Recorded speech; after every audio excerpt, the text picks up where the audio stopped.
Bonjour et bienvenue dans la chaîne Mathématiques Sciences. Aujourd'hui je vais vous expliquer une nouvelle vidéo, qui est une vidéo en espace et géométrie, et plus précisément à la fois une vidéo d'exercice et une vidéo de méthodologie. Alors là, dans cette vidéo d'exercice et à la fois de méthodologie, nous allons voir ici comment on peut rédiger un programme de construction. Bon, on peut également dire protocole de construction, c'est la même chose, ok. Alors là, bon, nous allons voir donc comment ça marche ici. Et donc pour illustrer ça, donc pour voir comment ça marche, et forcément il fallait que je prenne un exercice de ce chapitre là. Alors donc là, nous avions vu également dans le chapitre des translations et des rotations, un petit peu les frises, les pavages et donc les rosaces également, ok. Alors donc là ici, nous voudrions justement savoir comment on peut réaliser cette frise à partir du triangle équilatéral ABC. Donc en gros ce triangle là ABC, et donc justement en effectuant uniquement des translations et des rotations, ok. Donc là ici on va être confronté à créer donc un programme de construction. Il y a 2 ans je vous avais montré donc comment on pouvait le faire, ok. Donc justement faudrait voir justement si vous allez bien retenir la chose, ok. Alors là je dis il y a 2 ans, mais en réalité c'était il y a 1 an plus précisément, ok.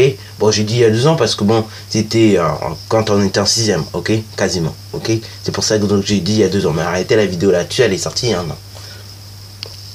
Donc voilà, je te laisse mettre ta vidéo en pause pour réaliser donc cette consigne là, et après donc nous allons y aller pas à pas. Bien sûr, si tu as besoin de revoir la figure à tout moment, tu peux revenir en arrière tranquillement. Alors donc là, correction, et donc là nous allons aller pas à pas, ok. Nous allons essayer d'expliquer le mieux possible comment on peut réaliser donc la frise que nous venons de voir tout à l'heure. Alors donc là, l'idéal donc pour réaliser une frise, déjà donc c'est d'avoir un protocole, ok. Et sans savoir, à chaque fois que je fais des vidéos de construction sur les rotations, les translations, des triangles, les choses comme ça, sans savoir, je suis sans cesse à rédiger des protocoles donc de construction, ok. Et donc j'essaie de rédiger, vous voyez, donc le plus clairement possible. Je ne rédige pas par écrit, mais je les rédige oralement, ok. Donc là, aujourd'hui nous allons voir comment on peut les rédiger par écrit, et donc ça c'est important quand même d'acquérir cette méthodologie, de savoir rédiger quand même un protocole de construction de figure, puisque c'est dans vos compétences de fin de cycle, ok. Donc voilà, c'est pour ça que c'est important. Alors en tout cas, la première étape, on part du triangle équilatéral ABC, ok. Voilà.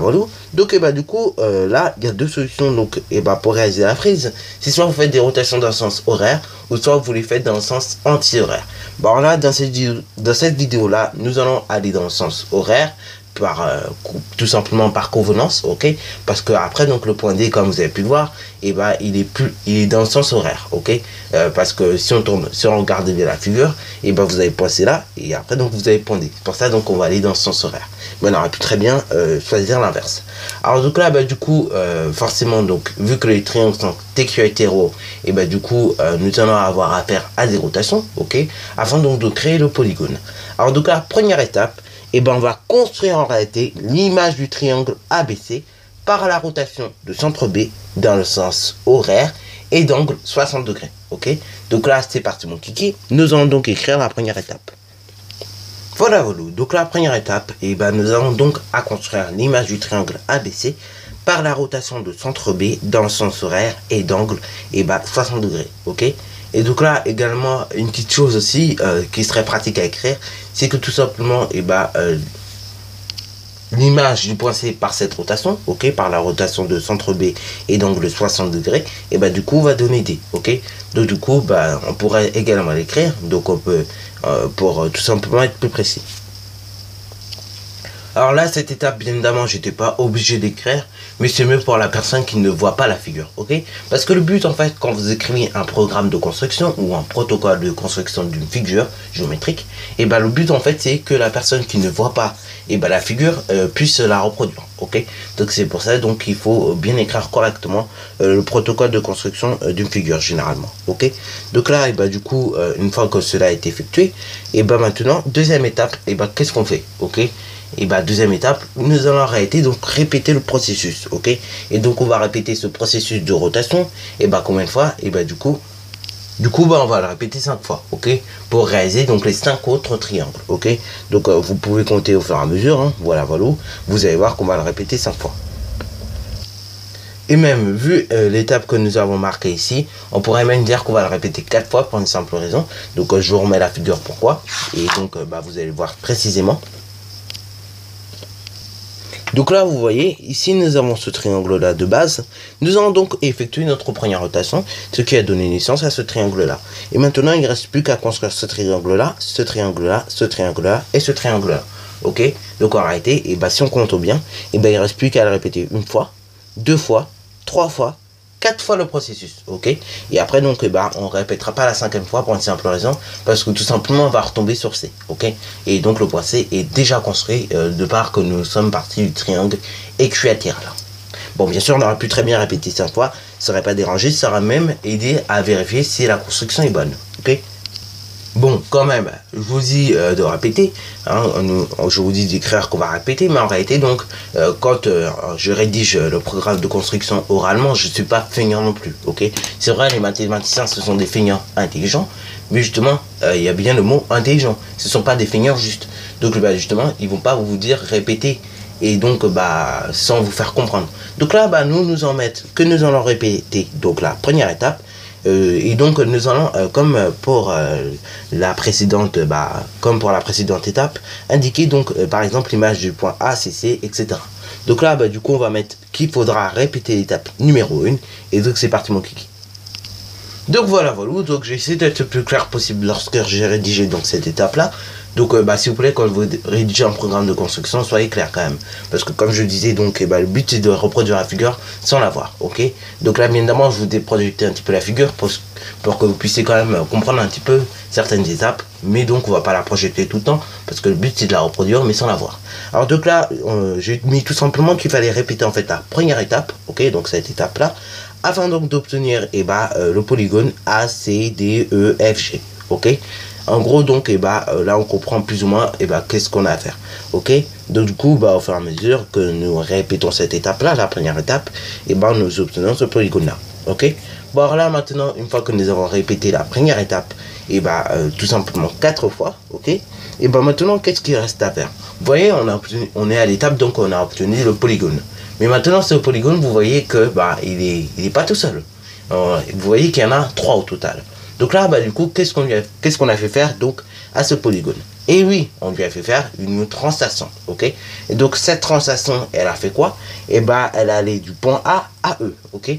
Donc du coup on va mettre réaliser la translation qui envoie le point A au point E, ok. Donc la translation de quoi? Du polygone ACDEFG, ok. C'est parti mon kiki.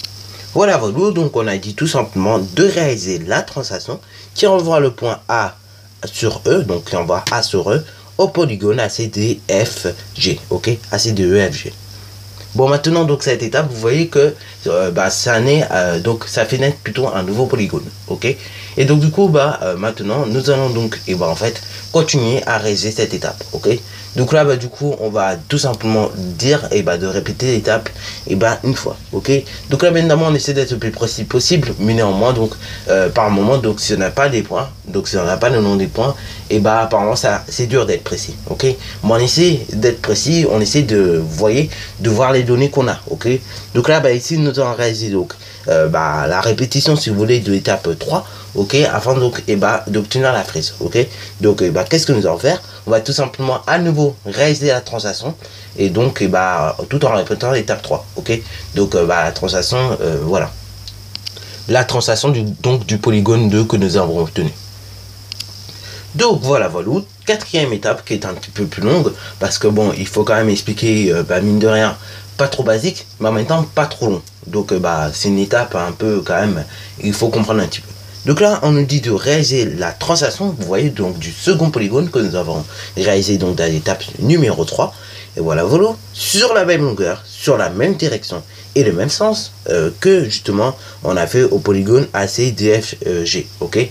Donc voilà, en gros nous avons réalisé la translation qui a envoyé la A sur E, et nous on va réaliser à nouveau au second polygone la même translation qui a toujours la même direction, le même sens et bien évidemment la même longueur, ok.